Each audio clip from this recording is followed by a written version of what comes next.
Hello everyone. और कैसे हो भाई सारे।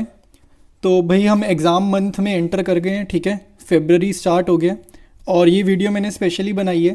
फेबररी मंथ की हमारी क्या स्ट्रेटजी रहेगी, ये 1 मंथ हमारा कैसे हमने स्ट्रेटजाइज करना है, कैसे हमने अकाउंट्स पढ़नी है और कैसे मार्क्स स्कोर करने हैं। ठीक है, तो वीडियो को मैंने ना 2 पार्ट्स में डिवाइड करा है। तो एक तो है टॉपर स्ट्रेटजी। ठीक है, ये वो स्ट्रेटजी मैं बता रहा हूँ जिससे आप अकाउंट्स में 80 में से 80 लाओगे। ठीक है, जिनका टारगेट है फुल मार्क्स लाना। ठीक है, तो उनके लिए मैंने ये स्ट्रैटेजी बताई और इसमें बहुत सारे पॉइंट्स हैं, वो सारे पॉइंट्स मैं भी एक एक करके डिस्कस करूँगा। ठीक है, एक तो ये पार्ट है। दूसरा है जिन्होंने अभी तक एज सच कुछ करा नहीं है। ठीक है, सिलेबस में पूरा सिलेबस नहीं कर पाए या किसी रीज़न से नहीं पढ़ पाए।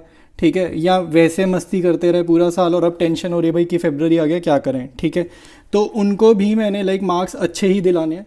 पहले अगर पढ़ाई नहीं करी है इसका मतलब ये नहीं कि अब पासिंग मार्क्स ही लाएंगे। ठीक है, तो ये लोग भी अच्छा कैसे स्कोर करेंगे वो मैं बताऊंगा इस वीडियो में।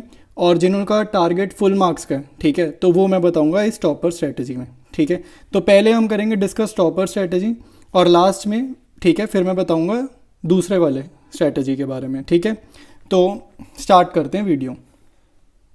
तो फर्स्ट पॉइंट देखो इसमें क्या है कि आपको ना अपनी अकाउंट्स की बुक सॉल्व करनी है। ठीक है, अब हर बच्चे पे अकाउंट्स की बुक अलग अलग हो सकती है। तो मार्केट में जो सबसे ज़्यादा चलती है वो है टीएस ग्रेवाल।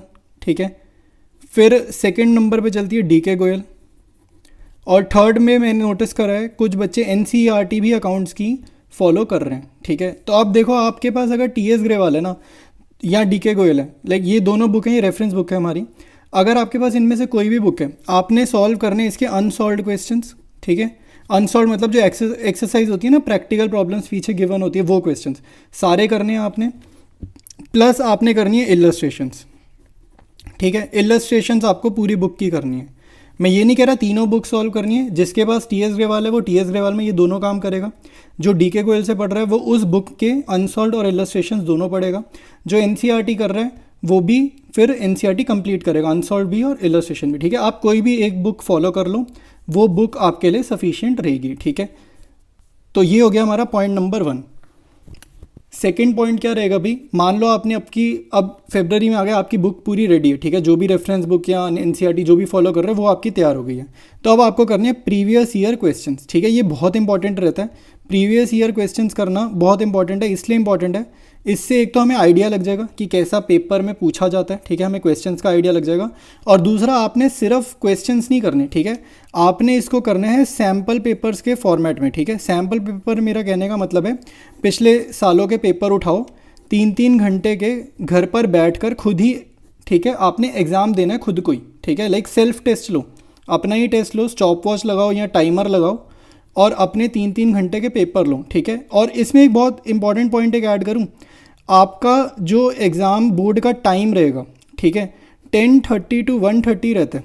ठीक है, तो आप इसी टाइम पर ही अगर अपने माइंड को ट्रेन करोगे ना, ठीक है, मैं ये कह रहा हूँ, ये जो सैम्पल पेपर है ना, घर पर बैठो, सुबह 10:30 बजे स्टार्ट करो, 1:30 तक दो। ठीक है, आपको अपने माइंड को भी ट्रेन करना है कि वो इन 3 आवर्स में फोकस कर पाए। ठीक है, क्योंकि ये 3 घंटे ही आपने एग्जाम में देने हैं, तो 1 महीने में ना आपके माइंड की भी ट्रेनिंग हो जाएगी कि ये 3 घंटे में उसको फोकस होना होगा, एफिशिएंटली काम करना होगा। ठीक है, तो सैम्पल पेपर करने हैं प्रीवियस ईयर क्वेश्चंस के, मतलब 2019 का पेपर उठा लिया, 2020 का उठा लिया, 2022 का उठा लिया। ठीक है, और ऐसे मतलब बोर्ड के पेपर करने हैं आपने घर पर बैठकर। ठीक है, ये आपने ऑलमोस्ट हर रोज़ कर सको तो बहुत बढ़िया। ठीक है, हर रोज़ कर लो तो बहुत ही बढ़िया। ठीक है, रोज़ सुबह 3 घंटे पेपर कर लिया, बाद में जो भी गलती हुई करेक्शन अपनी खुद निकाल कर करेक्शन वर्क भी कर लिया। तो ये पॉइंट मेरे हिसाब से बहुत इंपॉर्टेंट पॉइंट है अगर आप फॉलो करते हो इस टाइम को। ठीक है, ये टाइम स्टैम्प को अगर फॉलो करते हो तो ये बहुत इंपॉर्टेंट है।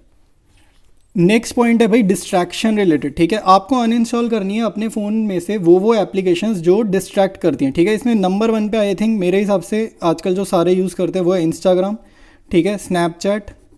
ठीक है, ये दोनों तो भाई आपको हटा देनी है अपने फ़ोन से, अनइंस्टॉल कर दो। ठीक है, सीयूईटी के पेपर तक। ठीक है, हमें कॉलेज में भी अच्छे जाना है, सिर्फ अकाउंट्स में स्कोर नहीं करना, अच्छे कॉलेज में भी एडमिशन लेना है। तो ये सीयूईटी के पेपर तक आप अनइंस्टॉल कर लो, ये बहुत इंपॉर्टेंट है। ठीक है, अब यूट्यूब पे भी बहुत ज़्यादा डिस्ट्रैक्शन होता है। ठीक है, इसका क्या करें। ठीक है, अब यूट्यूब ज़रूरी भी है, पढ़ना भी है भाई, वीडियो कैसे देखेंगे। तो यूट्यूब पे आप क्या कर सकते हो, इसमें ना आप न्यू अकाउंट क्रिएट कर लो। ठीक है। अभी लास्ट के महीने में एक न्यू अकाउंट क्रिएट कर लो और इसको सिर्फ लाइक वो चैनल सब्सक्राइब करने हैं आपने जिस पे एजुकेशनल कंटेंट है, ठीक है। सिर्फ वो चैनल आपने फॉलो करने हैं या सब्सक्राइब करने हैं जिस पे एजुकेशनल कंटेंट है, आप डिस्ट्रैक्ट ना हो ताकि, ठीक है। ये काम ज़रूर करना है, ठीक है। ये इंपॉर्टेंट है, डिस्ट्रैक्शन को दूर करेंगे, बुक्स को अपने पास लाओगे तभी तुम्हारे लाइक टॉप करने के चांसेस बनेंगे। बोल रहा हूँ तो स्पीड और प्रेजेंटेशन में ना आपको ऐसा कोऑर्डिनेशन बिठाना है कि आपकी हैंडराइटिंग भी कॉम्प्रोमाइज़ ना हो और पेपर भी टाइमली कंप्लीट हो पाए, ठीक है। तो ये चीज़ ध्यान रखेंगे, ये हमारा 4th पॉइंट है।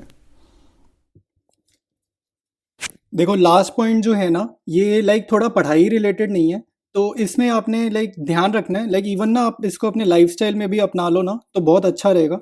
आपने ना पेपर भाई अपने पेरेंट्स का आशीर्वाद लेकर जाना है, ठीक है। पैर उनके छूकर जाने जिस दिन आपका एग्ज़ाम होगा, और डेली छू सकते हो उनके पैर ब्लेसिंग्स के लिए, तो वो बहुत अच्छा है, ठीक है। आप खुद देखोगे, आप अगर पैर छूकर जाओगे तो आपका पेपर लाइक बहुत ही अच्छा होगा, ठीक है। और ये सबके लिए टॉपर स्ट्रेटेजी नहीं है, लाइक ये जनरल बात है, सबके लिए, ठीक है।